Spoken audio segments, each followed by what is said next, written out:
What's up, guys? This is Owen with the Full Mindful Gamer channel, where we talk about gaming, mindfulness, meditation, and how you can become a better player and a person.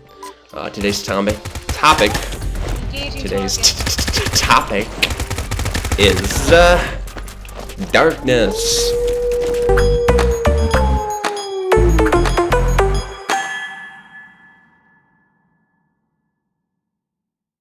Unhappiness, misery, loss of value and self-worth, all those good things. I want to talk about how when you're experiencing darkness, don't give up. Never give up. If you, the Dalai Lama said never give up. I had a t-shirt that had that, and I wore it as a kid everywhere I went. Because I thought it was beautiful. So never give up, because at the moment of giving up, that's the other part. That's when things change. And is that not like completely accurate? Okay, someone had to get me. So like, we have to realize and accept, which is very hard to realize and accept, that darkness is gonna exist with us no matter what. Like, that's that first noble truth from Buddha. Suffering exists. Right? That's gonna be really hard to accept lifelong for all of us. But maybe it's not about accepting. Period. I'm done. I've accepted that life has suffering. But more like a kind of a dance with, maybe, with our suffering and our problems, right? A little dance. Because if we create a little dance, then what happens is that we are no longer fully drowned in the waves of our changing experience. Whether it's a good experience or a bad experience, we're no longer fully drowned in it. And that is to say that now we exist in a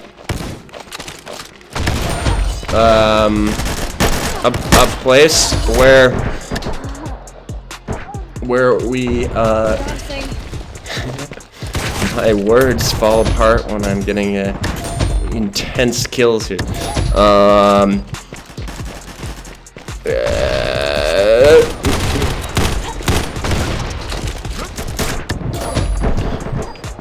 What I'm saying is we can exist in a state of neutrality. Now this fluctuates, but in a state of neutrality is where we can find the most peace.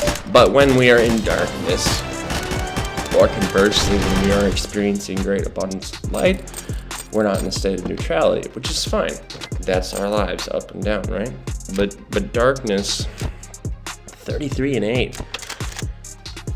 Darkness is what makes us stronger. Darkness is what brings us character, what brings us wisdom, what brings us, I would say, a higher level of light when light comes, right? We appreciate the light more. So I want to speak directly to those who experience incredible amounts of darkness, and I'm talking about great tragedy and depression and loneliness and isolation. All these things are super prevalent today in age, and I think that it's important to talk about how yes, while there is darkness, there is a way to fare as light as we can through it. And so I'm gonna just point right to meditation and mindfulness, and how that can be your ticket to a life of greater harmony and ease. Now, did I kill him too? Standing by. So whenever you sit down on that cushion, like, you know, you don't have to think of it like this, but you're banking something. You know, you're banking something, right? You're banking your mind points. If you want to think about it like that, your mind is becoming more aware, more present, more flexible, more able to distinguish between things. You're banking mind points, and these mind points are ultimately gonna lead to very positive experiences, both internal and external. And so when you start meditating and you're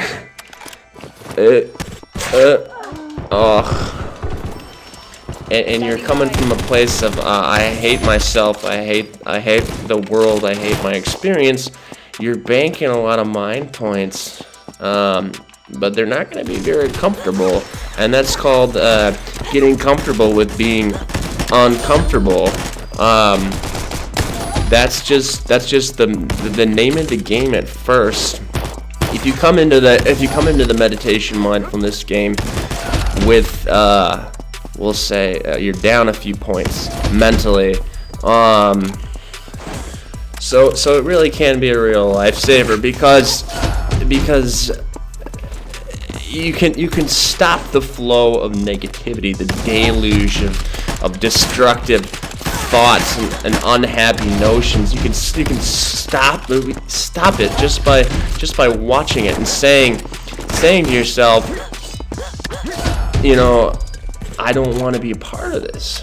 I don't want to be beating myself up all the time. I don't want to be, you know, I don't want to be hurting myself mentally because I don't feel like I'm enough, or I don't feel like I fit in, or I don't feel like I offer what the world wants. And so you can disrupt a rather, like I said, tragic, unhappy mindset by saying, actually, mind, I'm going to introduce you to a moment, 10 minutes of quietness at the end of my day, or in the middle of the day, or at the beginning of the day. I'm introducing my mind to 10 minutes of quietness, which contains both the poison and the seed for your enlightenment. And when I say enlightenment, I just mean your release of suffering, whatever that may be. So I like to play video games because they're fun. I like to play video games because they're relaxing. I like to play video games because they bring me together with my friends. But I also like to play video games because sometimes it just helps me with my darkness, my own personal darkness. And I feel a sense of mastery and enjoyment. So here's the other thing. Not just not just meditating and mindfulness, as the only strategy to solving your problems or fixing things. You need to actually start doing things as well to take care of yourself, to manage your darkness. You have to. Come on up. The water's warm here. The water is warm. Come on up. You gotta start fostering positive experiences, right? You gotta foster positive experiences, right? Stuck. Wow, I can't believe I survived that. You gotta start figuring out what it is in your life that you care about, what makes you tick, what brings passion and happiness to your life. Wow, I can't believe I survived that. You gotta start paying attention to you. Because when it comes down to it, like, oh my god.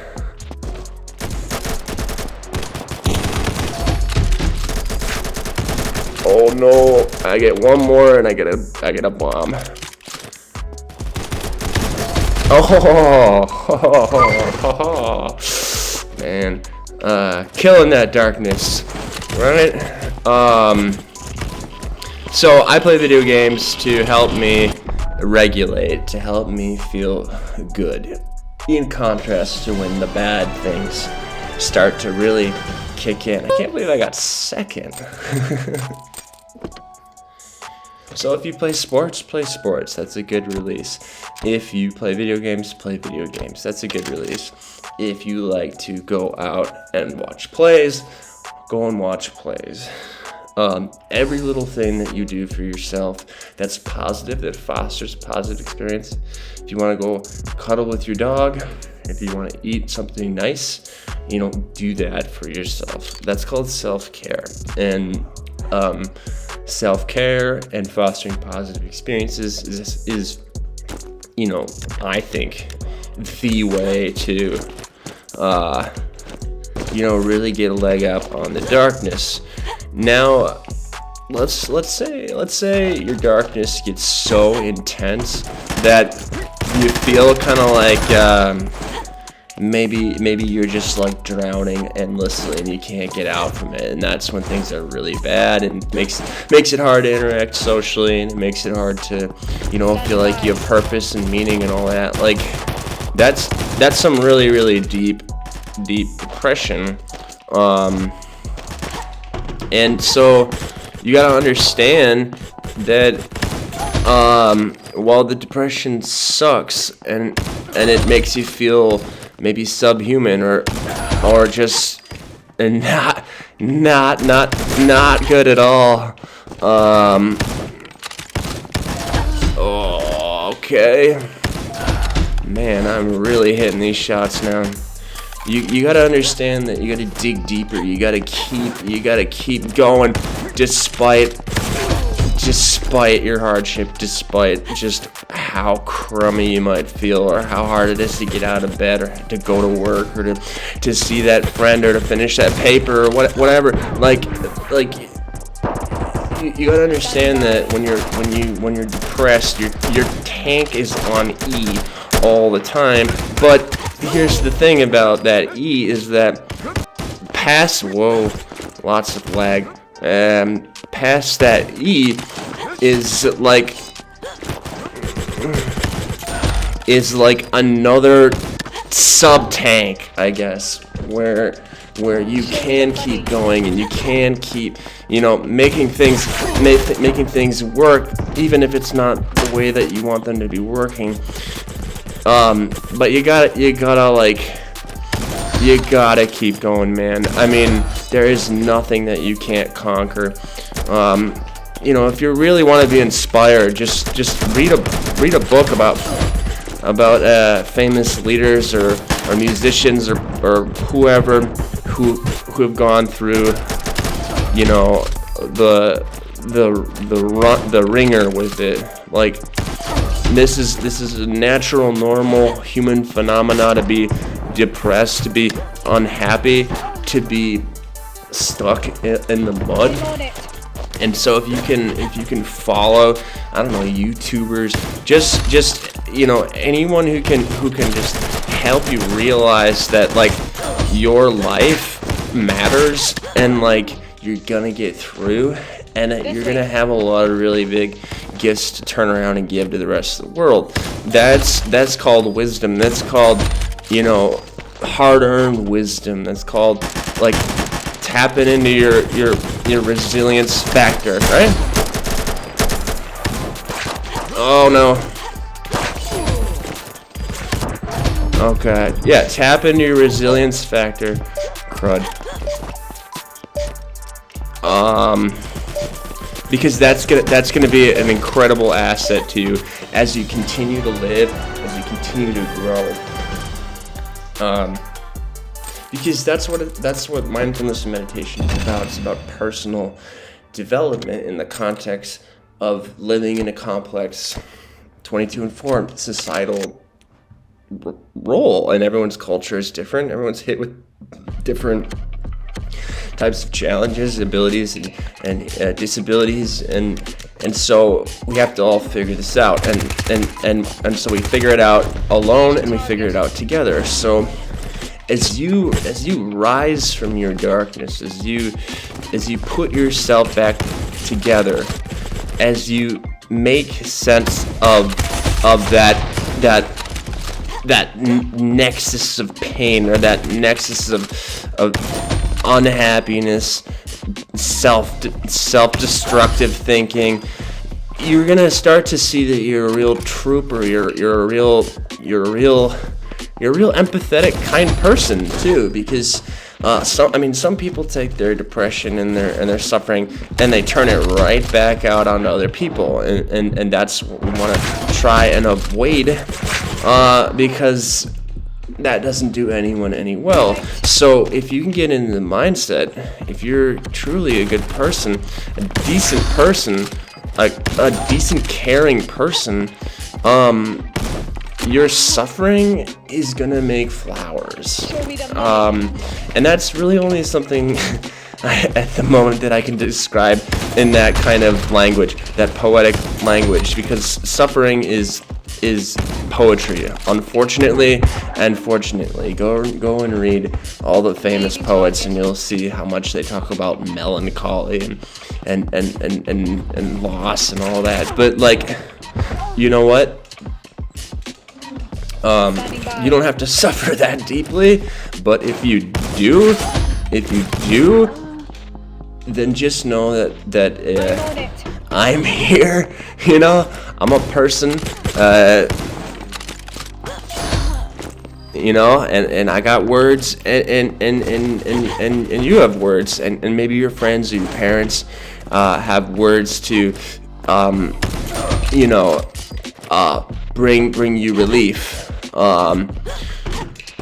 Because in the end, what my idea of a just and right world is if we exist in this state of post-violence. And when I say post-violence, I just mean like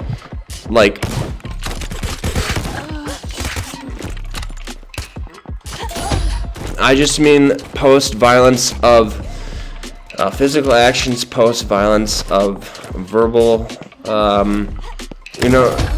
statements, post-violence of, self-destructive thinking, right? Like thinking can be violent to yourself, right? That's just part of understanding yourself through the lens of meditation and mindfulness.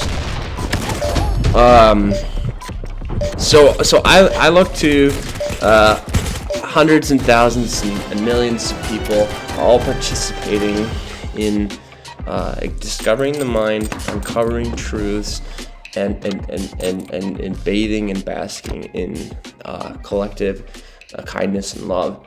So I hope this video has been helpful in describing darkness, in making light of it, in making fun of it, in helping you understand it and to work with it and to have it be not so heavy.